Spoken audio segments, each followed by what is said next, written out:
ya, Habib Umar bin Muhammad bin Salim bin Hafid, beliau mengatakan dalam beberapa ceramahnya tentang corona ini. Corona ini kan wabah yang besar ya.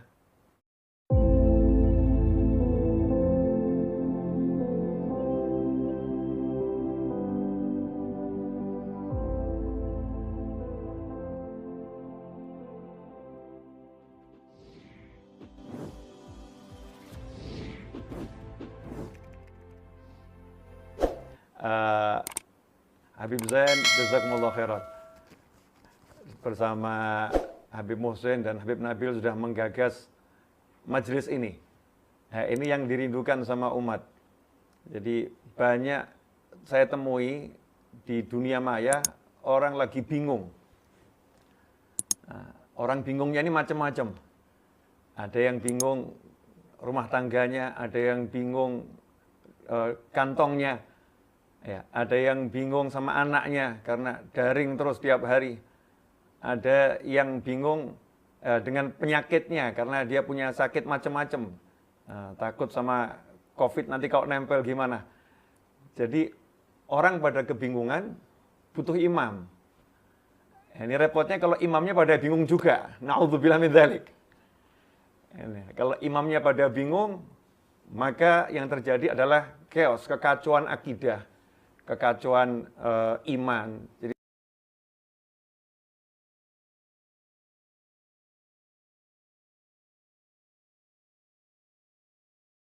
sami'na wa ata'na.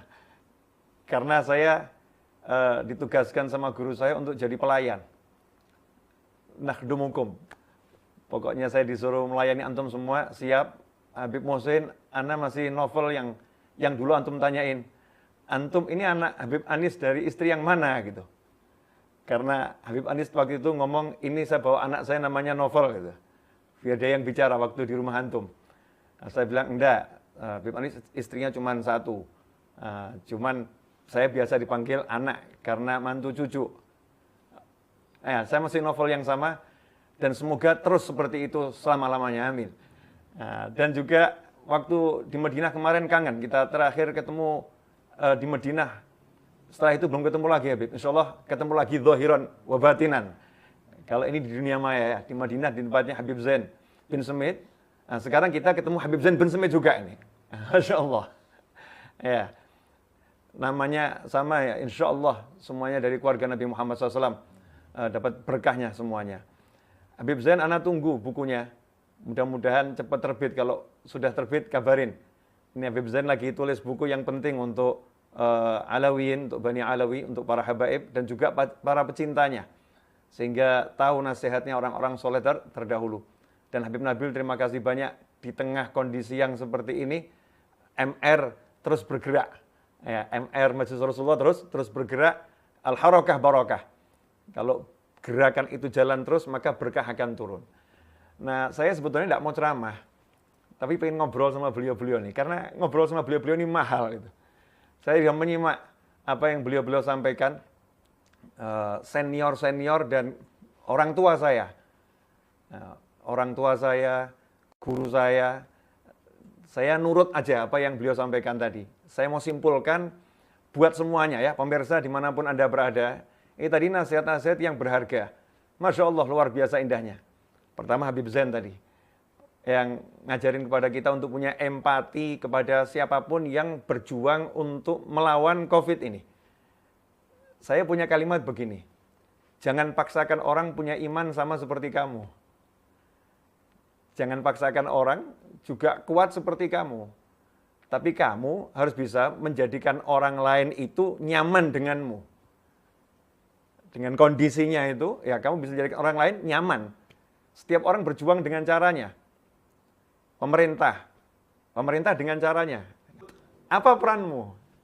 Peran kita apa nih di tengah kondisi yang seperti ini saat umat bingung? Apa? Juhdul mukil.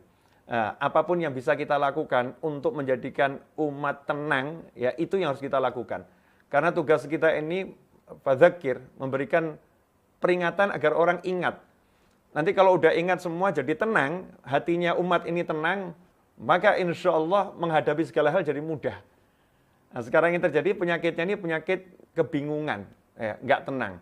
Makanya tadi Habib Zain ngajarkan kepada kita untuk punya empati sama dokter. Capek loh jadi dokter ya. Terlepas Anda sepakat gak sepakat sama dokter, saya nggak ngurus itu. Setiap orang punya kepala sendiri-sendiri. Tapi dokter itu bekerja, capek. Dalam kondisi biasa aja ngurusin pasien capek. Apalagi ngurusin pasien yang jumlahnya sangat banyak. Itu lelahnya luar biasa. Hargai lelahnya. Ya, hargai lelahnya, kita bantu. Gimana caranya para dokter tidak lelah? Ya, gimana caranya para dokter tidak mengalami kesulitan yang lebih? Nah, kita bantu, hargai. Kemudian cek. Tes. Iya, suara saya terdengar ya. Nah, jadi para dokter sudah. Kemudian kita lihat aparat yang bertugas di lapangan, baik TNI, Polri, siapapun itu, Satgas COVID dimanapun berada, lelah, capek, nggak ada yang mau situasi ini lama, semua pengen cepat selesai ya, semua pengen cepat selesai. Hargai upaya yang mereka sudah lakukan. Nah saya, Ustadz, kebetulan saya dilabelin Ustadz, jadi punya tugas, ya tadi, gimana caranya orang bisa tenang, dokter yang kerja tenang, pemerintah yang kerja tenang, kemudian TNI, Polri, Satgas COVID dimanapun ada juga tenang, semua nyaman di bidangnya. Maka saya mengajak semua ya untuk menjadikan hati umat ini betul-betul berpegang pada Allah Subhanahu wa Ta'ala, dan itu tadi yang disampaikan oleh Habib Muhsin. Bahwasanya Habib Muhsin mengatakan dari dulu ya yang namanya wabah itu sudah ada. Penyakit ini bukan cuma COVID, penyakit itu macam-macam. A sampai Z penyakit. Anehnya kita ini kalau ada COVID jadi bingung. Tapi ada TBC nggak bingung. Ada jantung nggak bingung. Ada AIDS nggak bingung. Begitu COVID bingung. Gitu. Gimana caranya bisa tenang ini? Punya hati yang tenang, kena penyakit apapun nggak jadi masalah. Justru penyakit tadi datang menghapuskan dosa. Penyakit tadi datang mengangkat derajat. Maka orang-orang soleh nggak cari penyakit, tapi kalau penyakitnya datang disambut dengan senang, dengan ridho, gitu ya, dengan ridho, dengan bahagia. Itu yang disampaikan Habib Muhsin tadi saya kasih garis bawah di poin ini. Jadi musibahnya apapun, mau nggak punya duit, mau dikena penyakit atau apapun itu yang nggak enak, yang penting hati kita ridho, hati kita senang, hati kita tenang ya. Tenang, karena nggak ada yang bisa nyampaikan musibah itu ke kita kecuali dengan izin Allah Ta'ala. Tidak ada yang bisa nyingkirkan musibah itu kecuali Allah Subhanahu wa Ta'ala. Kemarin dulu ada orang yang ngeluh sama saya, Bib. Telepon ngomong, wah badan saya nggak enak. Wah ini saya lagi gejala COVID ini, semua nggak enak. Tadi Habib Muhsin kan bilang, jangan keluh kesah orang itu. Nah, saya ngomong sama yang telepon saya tadi, saya mau nanya sama kamu, yang ngizinkan penyakit itu sampai ke badanmu siapa? Allah, Bib. Berarti kalau kamu keluh kesah, kamu lagi ngeluhkan siapa? Allah, Bib. Nah ini lebih bahaya daripada penyakitmu. Keluh kesahmu itu lebih bahaya daripada penyakitmu. Makanya kita tinggalkan semua jenis keluh kesah ya. Keluh kesah, kita boleh mengeluh sakit, wajar sama dokter. Dok, saya seperti ini. Sama dokter bagus, biar tahu. Jangan sampai ditanya sama dokter penyakitnya apa, kemudian nggak mau jawab. Itu saya pernah dapat cerita dari Habib Anis, ada orang sakit pergi ke dokter. Kemudian dokternya nanya, Bapak sakitnya apa? Jawabannya, oh saya nggak tahu sakit saya apa. Bapak yang ngeluhkan, yang dirasakan apa di badan? Dia jawab, oh saya muslim, nggak boleh berkeluh kesah. Ya nggak boleh berkeluh kesah. Kan dokternya Bapak kan pasien, dokter harus lebih tahu daripada pasien, kata orang tadi. Maka dokternya pun kemudian buat surat rujukan. Baiklah, saya tahu penyakit Bapak apa, ini saya rujuk ke dokter yang lain. Kemudian ditulis, setelah itu pasiennya kaget setelah dibaca. Loh, ini kok saya diserahkan ke dokter hewan, kenapa? Iya, karena kucing kalau sakit nggak pernah keluh kesah. Nah, kalau manusia sakit ya harus ngomong, kalau kucing nggak perlu ngomong gitu. Nah, kalau manusia harus ngomong. Jadi kalau kita ngomong ke dokter pas, itu bukan keluh kesah. Ya, biar dokternya bisa ngobatin. Ngomong sama kesayangannya, sama istrinya, sama suaminya, bagus. Bukan keluh kesah, itu minta disayang, manja namanya. Tapi kalau semua orang diomongin, nah ini penyakit. saya begini, semua orang diomongin, bahkan di-share, ya, dijadikan status. Update status saya sedang sakit. Masya Allah. Kalau kita, kalau kesah seperti itu, naudzubillah min dzalik. Pernah datang satu orang ke salah satu Habib, selesai majelis, orang tadi kemudian berkata, Habib doakan saya lagi sakit. Habibnya ngomong, kamu nggak sakit, kamu sehat. Ya kamu sehat. Orang tadi bantah, enggak Habib, saya sakit gitu. Habibnya ngomong lagi, kamu sehat. Orang tadi ngomong lagi, enggak saya sakit, Habib tolong doakan, ini saya sakit. Habibnya ngomong lagi, kamu sehat. Orang tadi bersikukuh ngomong, saya sakit, Habib. Akhirnya, kalau kamu sakit, kamu nggak nyampe di sini. Kalau kamu sakit, kamu nggak bisa berdiri. Kalau kamu sakit, kamu nggak bisa jalan. Kamu bisa jalan, bisa berdiri, bisa hadir majelis, bisa makan, bisa minum. Kamu nggak sakit. Yang sakit ya hatimu. Hatimu lagi sakit, nggak bisa merasakan nikmat sehat yang banyak. Ya, matanya sehat nggak dirasakan, telinganya sehat nggak dirasakan, mulutnya sehat nggak dirasakan, tangannya sehat nggak dirasakan.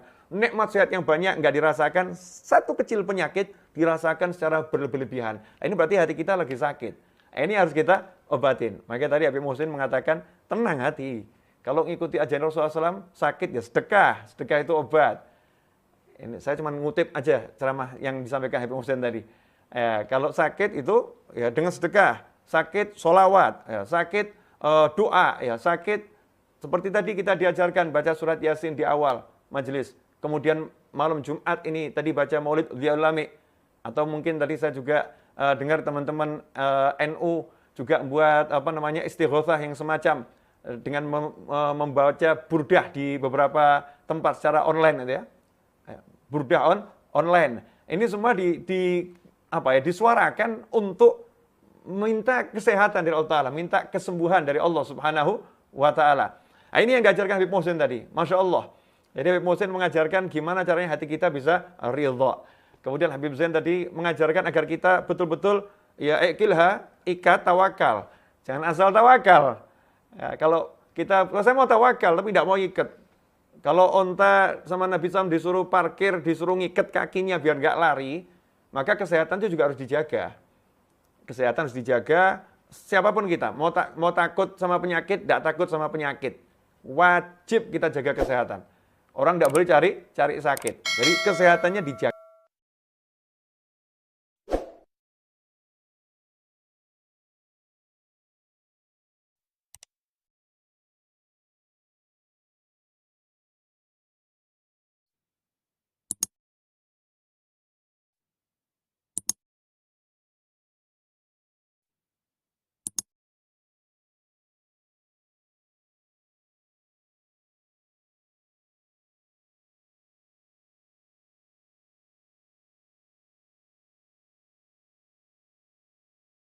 Heboh sama COVID-nya.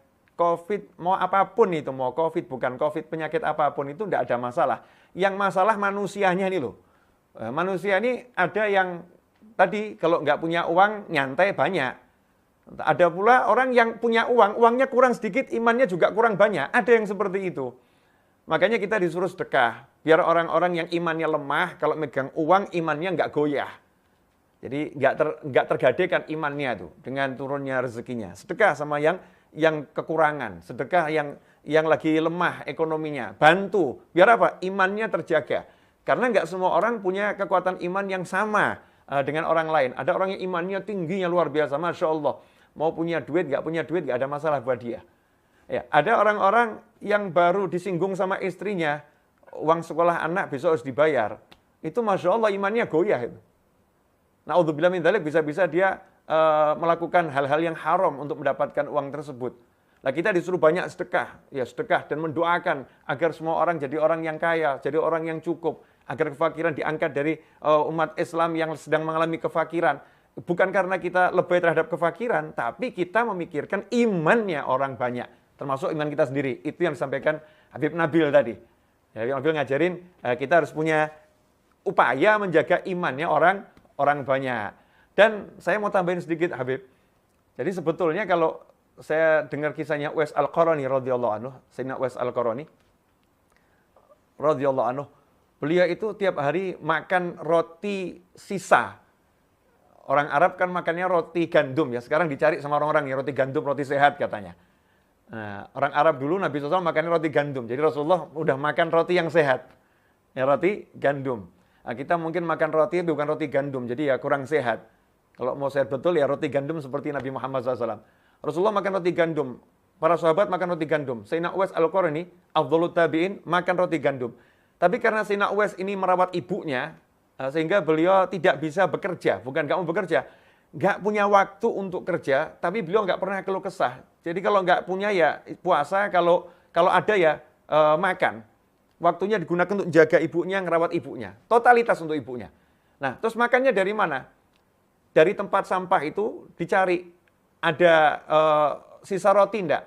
Karena ada orang yang makan roti, kalau kita beli roti itu kan yang sama gulai itu biasanya nggak habis, itu rotinya banyak. Tersisa. Nah itu ada yang dibuang-buang itu. Sama Sayyidina Uwais Al-Qarni diambil, dibersihkan. Pasir debunya dibersihkan, kemudian beliau makan, setelah itu beliau nangis. Nangis, ya Allah, kalau ada satu dari umat Nabi Muhammad SAW yang wafat karena kelaparan, jangan engkau siksa aku ya Allah. Maafkan aku ya Allah. Jadi beliau merasa punya tanggung jawab, yang nggak punya apa-apa ini merasa punya tanggung jawab. Jangan sampai ada orang yang wafat kelaparan. Jangan sampai ada orang yang wafat karena nggak bisa makan. Padahal beliau nggak punya apa-apa.